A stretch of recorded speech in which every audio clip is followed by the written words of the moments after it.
I'm Andrea Jenkins, Member of Parliament for Morley and Outward, got elected in 2015, and I'm very proud to host the Together group here in Parliament this evening. I've always been sceptic on net zero. Let's say no to net zero. And when I met with the fantastic Alan, his energy from him and his team, it's amazing, isn't it? And he told me of this wonderful report. I mean, I don't quite agree with the title. I don't think you get many MPs turning up here today when you put filthy politics.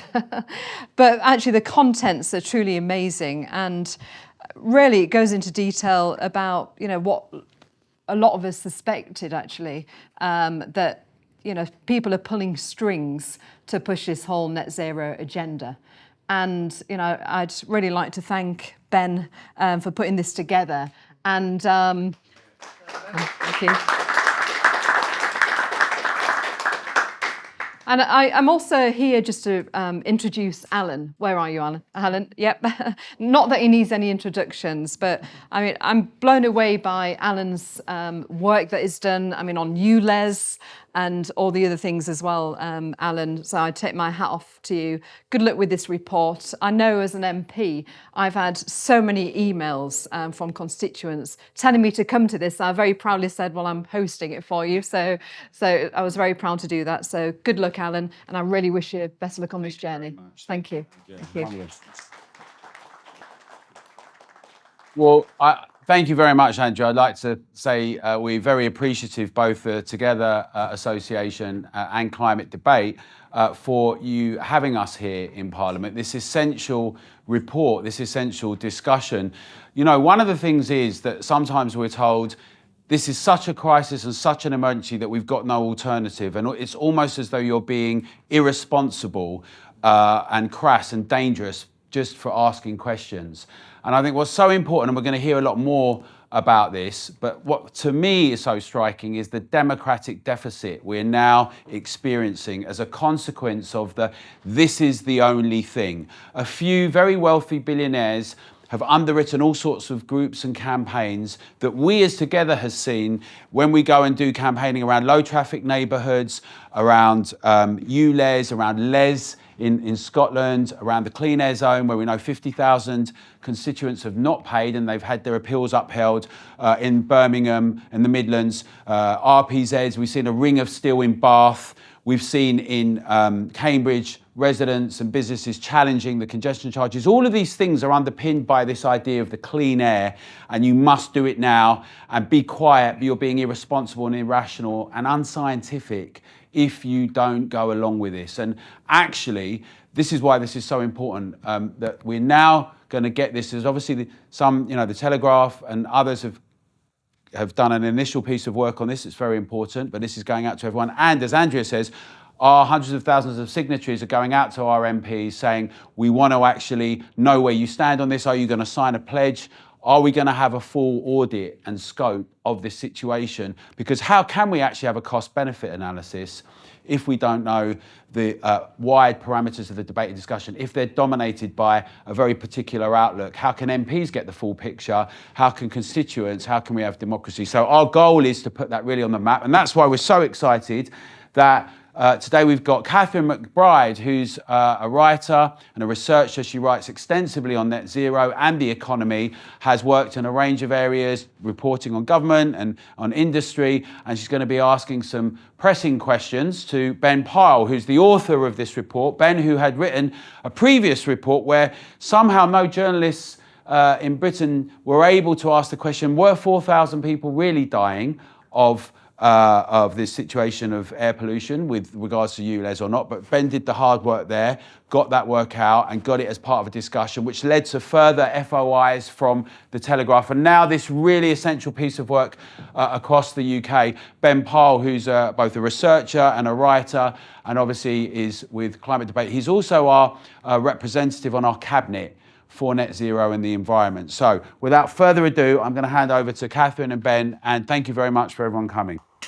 Well, Ben, I really enjoyed listening to your report and listening to it, reading it. And a couple of things came up that I thought were very, very interesting. UK 100. What is this? Where did it come from? How come none of us voted for it? how many people in this room know if your local council has signed up to this group?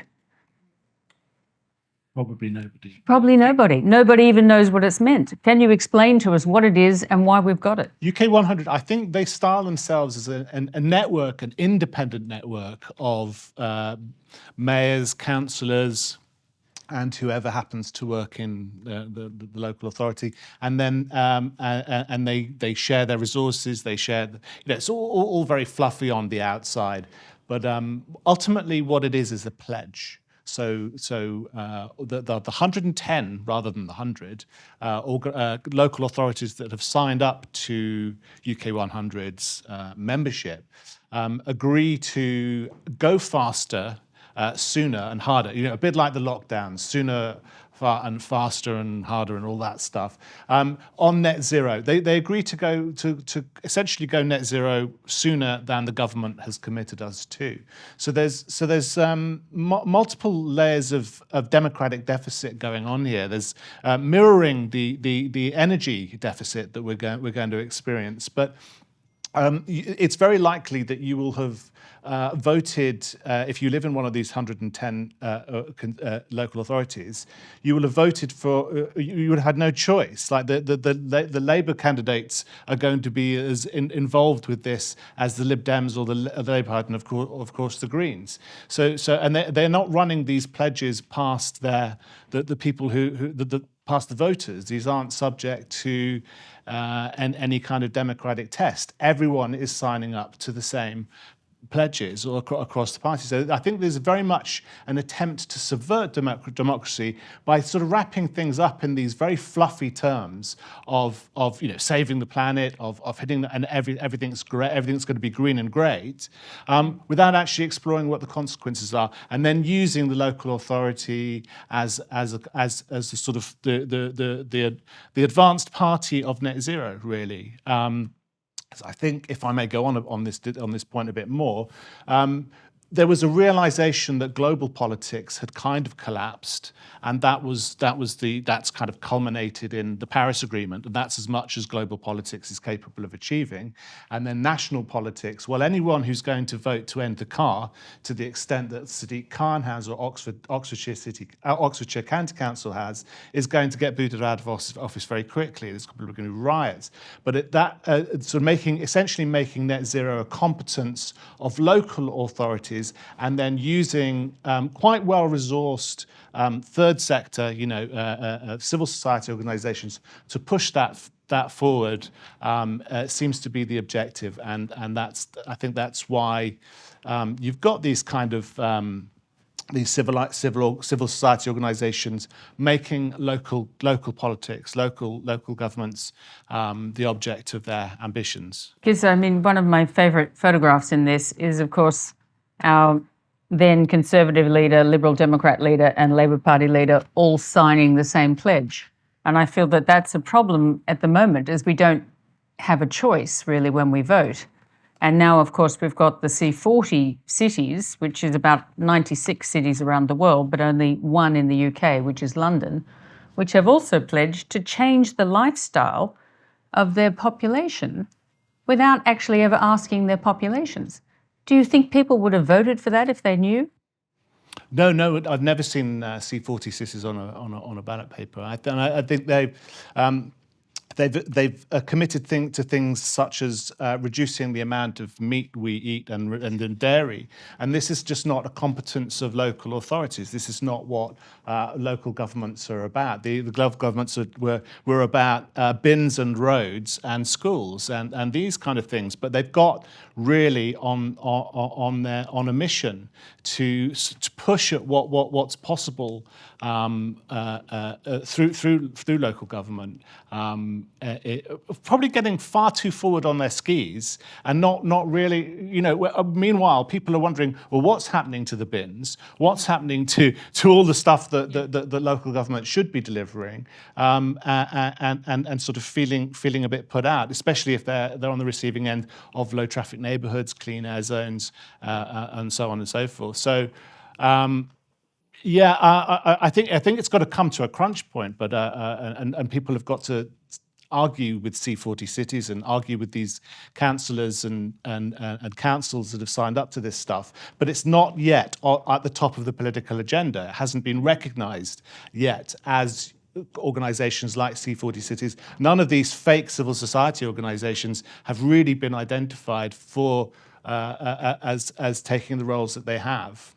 Yes, I deal a lot with the farmers because I'm on the Trade and Agriculture Commission, and it intrigues me that while they're out there worried about trade coming in and undercutting their products, they have no idea that within them there are mayors trying to stop people eating meat and milk and getting rid of dairy. And it's like, what are we doing to our own industry? I mean, another thing that comes up a lot when I'm looking at trade figures is that oil is still one of our big exports. We import a lot of gas now. And I find this my favorite website, which is imkate.com. Please look at this. I'd like every MP in the room, whenever someone asks you to vote for getting rid of oil and gas, to look at where your electricity is coming from right now. We're in a room which, has no natural light. It's the middle of the night. It's not the middle of the night. It's just winter in London. Feels like the middle of the night. And we're getting sort of 57% of our electricity is coming from fossil fuels. That's mainly all gas, some coal. Only 20% from renewables, which is mainly wind. Solar, obviously nothing. But we're still going to pay people to put solar farms on good farmland in the southeast of England. I mean, how does this even vaguely make sense? Who thinks that this is going to save the planet? Well, I don't know if anyone in government seriously believes it's going to that anything like this radical drive to reduce CO2 emissions, or this pushing net zero through local authorities and pushing people off the roads is actually going to do anything other than steepen the antagonism between people and government. People are going to need to drive, people are going to need to heat their homes, and people are going to need to power their homes and get around. And this electrification of everything looks kind of increasingly unlikely to be delivered as things go on. And so I think that's why we've kind of tried in this report to separate things out into three layers, to look at philanthropy in general and sort of global agencies and global politics and what's going on at this level. So taking a very broad look at the increasing influence of philanthropists, and then the climate wars, the climate politics at global and national level is really sticky, and no one really pays very much attention to it. But the banning of cars through this kind of idea of a crisis of air pollution enables us to take a much. It shows the rest of the politics in microcosm. It allows us to look at climate politics through just one very little example of people overstating risk and demanding quite draconian policy interventions to mitigate that risk, but actually having no foundation in science. So that lets us have a broader look at climate change, and then pull out and net zero, and then we can pull out and have another look at more how democracies are being undermined through these kind of global, the rest of the stuff that philanthropy is doing. But of course, my interest is in net zero. So and that's why we've kind of put this together, because we did approach briefly. We could have probably pushed it a bit harder, but we did say to Imperial, look, we think your science is a little bit off here. What are your scientists up to? And they weren't particularly interested in having that conversation. They just wrote back to us saying, our professors are world class and they're really amazing. Go away, bother someone else. And of course they did, because they're like a £1.5 billion a year operation. And of course, Imperial College's modelers have been doing very well out of BSE and COVID and climate change, and of course air pollution. So there's no real there's no incentive for them to stop this process and say, maybe these net zero targets aren't going to work. Maybe this way of understanding risks, such as air pollution, are the wrong way around. And maybe we need to step back and invite more views to the discussion. Well, there are also, it seems to me, it is always the only solution they can think of is to go back to the Stone Age. They never kind of look at a positive solution. They don't look at the way when we introduced the catalytic converter that changed the amount of exhaust that was coming out of cars enormously, and why no one is thinking of going along that line and changing the process of the sort of combustion engines that we use, rather than trying to completely turn the apple cart upside down and start all over again with technology that we, for the most part, gave up in the 1600s for good reason. But that's where we're going back again. Now, I believe that the Prime Minister has ordered an inquiry into the low traffic neighbourhoods, which is another little bugbear of most people I know who live in the outer boroughs of London. I live in the inner boroughs of London, and I wouldn't mind a low traffic neighbourhood, but no one's bothered to put one in our area. I've never seen one in Westminster. I don't think there's any in the central London where we could probably use some, but they're all in outer London where there is no other way of getting around. I mean, that doesn't even sound sensible. Why has this happened? Well, I don't know about the inquiry. I mean, I think it's reached a point where it's going to have to be people who do the inquiry. And it's people who need to make the judgment about whether LTNs are necessary or wanted. And of course, if you and your neighbours want an LTN, well, maybe you should have an LTN. But for most of the places that have LTNs imposed on them, there just hasn't been that discussion. And of course, local authorities are inclined to sort of wheel out all of these, I believe, questionable, scientific evidence and questionable surveys, and certainly don't listen to the consultations. So Rishi may well, order an inquiry, and we know that Mark Harper has withdrawn funding for a lot of these schemes because of the kickback that there has been.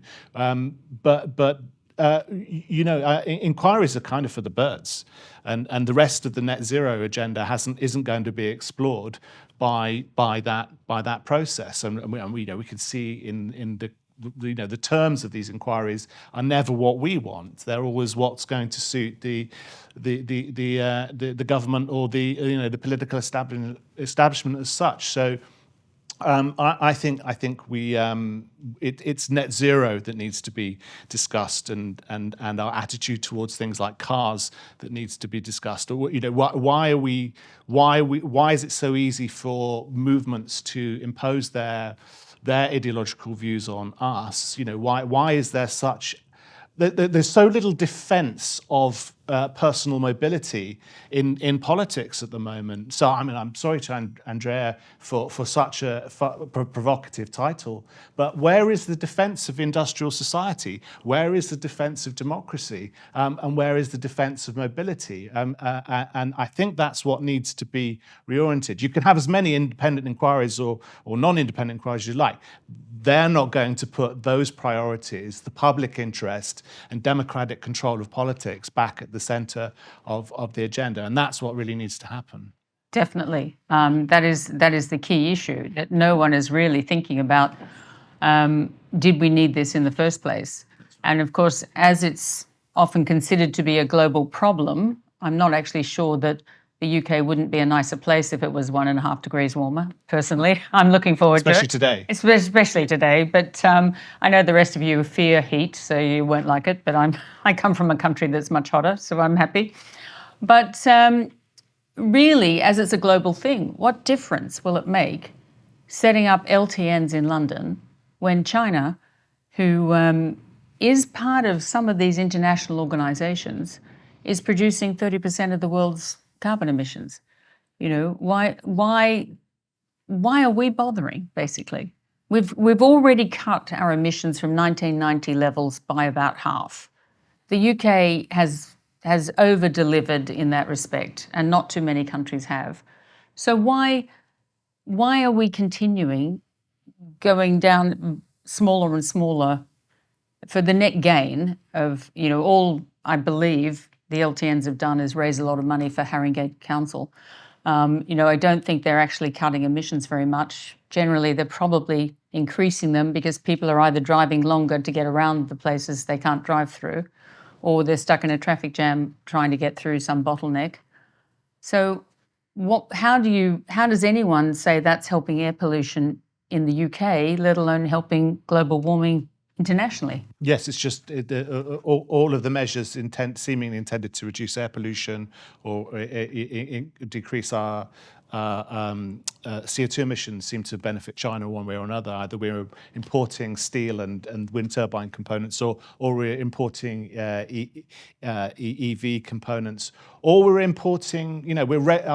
There's regulatory alignment with China. We're these kind of increasingly draconian interventions into our lifestyles, which I mean, at the moment that just may seem a little overstated, a little dramatic, but that's the direction. When you've run out of carrot, there's only going to be stick. To the other part of your question, why are they so interested? What difference is it going to make? I think it's, in a way, the agenda is just too big to fail. And in the maybe 2005. It was possible for Britain to sort of push its way around in Beijing or even Moscow, and there was a sort of sense or a belief that Britain could lead the world, could be a world leader in this revolution, and then they lost contact with reality over that time. And of course, China is massively industrialized, and as we all know, Russia has developed its energy resources with immense pace. And meanwhile, we had the likes of Ed Miliband in office, and everyone seemed to forget that it was always a bit of a tenuous ambition in the first place, and now, of course, once all those kind of views are consolidated and all the civil society organizations have been aligned by all this philanthropic money and I would say many political parties don't really know what to make of this crisis, everyone's just sort of captured by the idea. Still the idea of this sort of 20-year-old dream of Britain leading a global green industrial revolution, an economic revolution, which clearly it's not going to win, and we're paying the price for that. So we need to sort of wake politicians up to these facts and sort of put our interests first. Yeah, no, I definitely hear that, because I often get told by other economists that the UK is the lowest performing economy in the G7 and it's all Brexit's fault, et cetera, et cetera. And when you actually look at it, you discover the best performing ones in the G7 are the US and Canada, and they're the ones that export oil and gas. And all of the Europeans and Japan who import oil and gas are the ones that are underperforming. And it's kind of weird that the UK could be exporting oil and gas, but we have actually overtaxed, I believe, our oil and gas companies, 75%, and then wonder why they're not producing enough oil and gas. And that is by making our electricity the third most expensive according to the International Energy Agency in the developed world, we're being completely undercut by the US, who has the cheapest energy in the developed world. And it's also the world's biggest oil producer. Some of the things we've signed up to, the Task Force on Climate-Related Financial Disclosures, which is a big pet project of Mike Bloomberg, who I will say invented a fantastic bond trading machine, and he should have stayed with that. He should have rested his case and gone on holiday. He's now gone into climate, and I don't think that's his forte.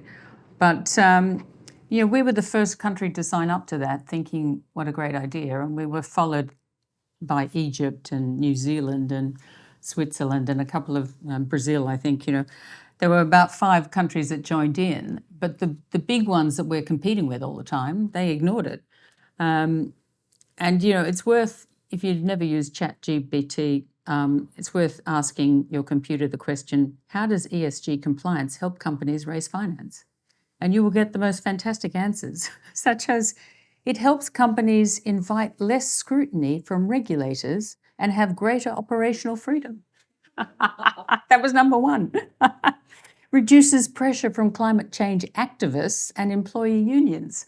So this is why they're signing up to this stuff. They're just trying to sort of get the activists off their back, or at least according to the computer. They're searching on the internet. That's what they're coming up with. I didn't know that. We should get ChatGPT to write our next reports, because that's some insight that I don't. I mean, well, it intrigued me that that's what it was coming up with, and that's obviously it's searched what people are saying, and that's the majority answers are coming up as not particularly flattering for a lot of the stuff that companies have to fill in. we need to compare these comments with Mark Carney's words as well, don't we? I think that's Well, what I found most interesting is because we've got this, it's a legally requirement of all companies, large companies in the UK, to fill this stuff in their annual report.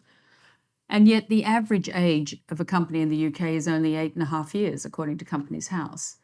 And yet they have to describe everything they're doing about how they'll survive climate change risks and mitigating their climate change risks. And you think, well, maybe if they concentrated on their core business and last longer than 8.5 years, they can worry about what to do when the ocean rises by 10 inches, But right now, it's kind of crazy. We've got all of this emphasis on our companies, making them fill in forms that they don't really need to do yet.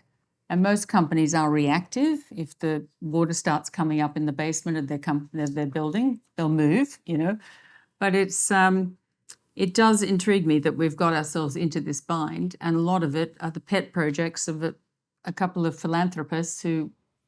So they're pushing in both directions. Like they're pushing through civil society, and they're pushing at the level of local democracy because national democracy has failed.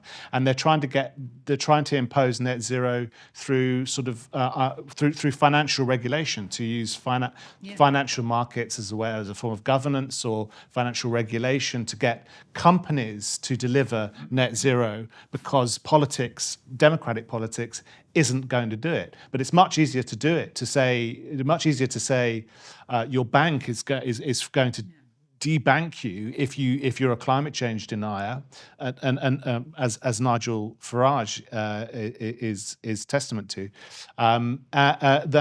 than for a national government to do it. And everyone, I mean, you see it on Twitter when you say this is terrible, this debanking thing is terrible, and terrible intrusion. And then people who just a few years ago were saying, we're occupying banks, are saying this is freedom. This is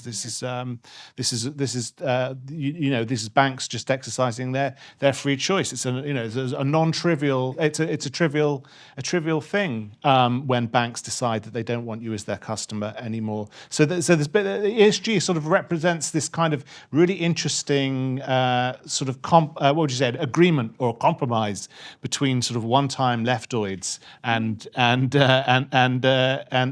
high, big capital. Possibly, but the problem with ESG is a lot of it is not regulation. It is just this compliance amongst companies. It is entirely illegal for a bank to debank someone on any discriminatory grounds, including your political beliefs. So what happened to Nigel Farage was completely illegal against the FCA regulations. However, NatWest had no trouble announcing in February that it was no longer going to lend money to the oil and gas companies, and any oil and gas lending it already had out there, it would not roll over overnight after 2025. So they just debanked a whole industry, and it's an industry that is producing our electricity right now. And that sort of stuff is terrifying, and that is a lot to do with Mark Carney and his GFANZ, his whatever it is, Global Alliance for Net Zero for Banks, and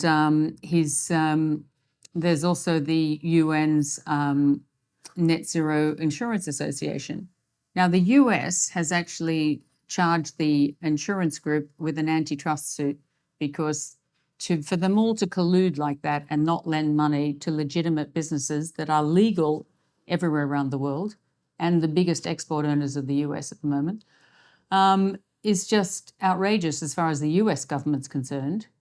But in the UK, the CMA is not taking such a view. and they're not at all worried about. But they're moving the goalposts for that process, aren't they? They're relaxing the rules on trust. Is that right? So Yes.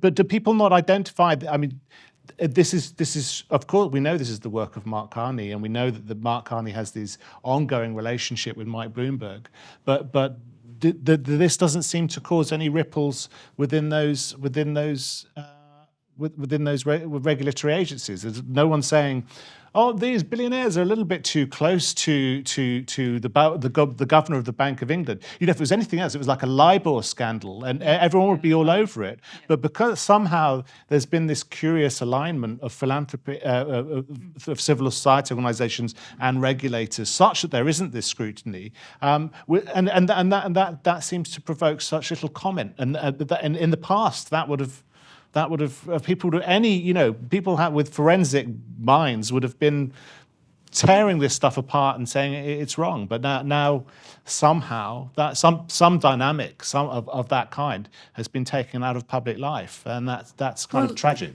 It's this agreement that is all through the media, is that we don't need to discuss it. So the CMA has decided climate science is real and singular, and there is no need to discuss it. Therefore, there's no collusion if you are one of the people supplying 60% of the UK's electricity right now. You know, we don't need you because we've got other ways to make 60% of our electricity, haven't we? No, not even slightly. And it's the same way the BBC won't discuss it. They don't feel they have to have any impartiality because there is nothing to discuss as far as they're concerned. So they also don't care about how we're going to make up that 60% of our electricity. You know, no one's asking that question of where is that extra electricity going to come from? Well, we are asking that question. We are asking that question, exactly, yeah. A lot of people that will be watching this across the UK, some of them will be very cynical about this place.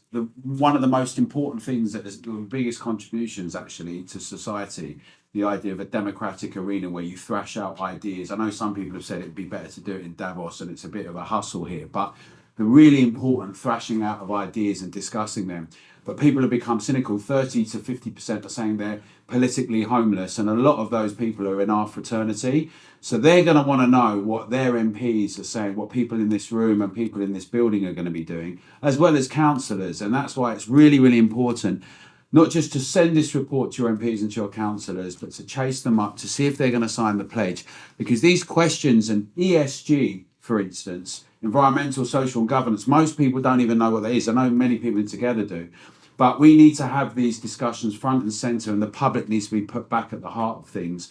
And that's what we're so keen on with Together. And if there's a cost-benefit analysis and everyone decides this is great, fine. But if people decide they don't want our cost of living, our wages, our ability to travel, to see our friends, family and loved ones, to dispense with democracy, if they decide they don't want that, then that needs to be heard. And I would really encourage MPs and everyone else to address this, because it's going to be a major issue. And certainly Together, we're going to make it a major issue in the election year. And people, we saw what happened in Uxbridge, and we're going to make sure that constituents carry on addressing this and having our voices heard together. And all the people that have been campaigning against LTNs, 15-minute cities, these ULESs and LESs, that is going to get much louder. It is not going to go away. So thank you very much, Ben and Catherine. Thank you for everyone coming. And do get involved with Together. Make sure you let your MPs and others know about this.